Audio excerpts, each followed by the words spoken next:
Nagpaymangno ang Davao City LGU sa katawhan nga dili magpanik sa nakatakdang pagpahigayon og culture of security simulation exercise sa syudad.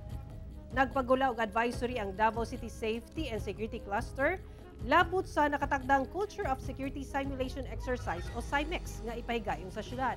Apan wala nagipahibalo kung kanusa o asa kini mahitabo.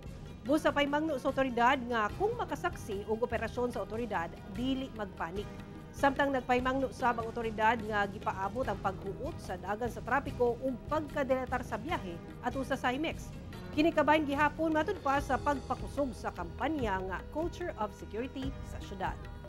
In connection ni siya sir sa ato ang Pasko Fiesta celebration sir no, and prior to the sir sa pagplano ani sa CIMEX na siya coordination na hitabo with the Davao City Police Office, the Task Force Davao and the Local Government Unit, especially sa pag-disseminate information sa katawan.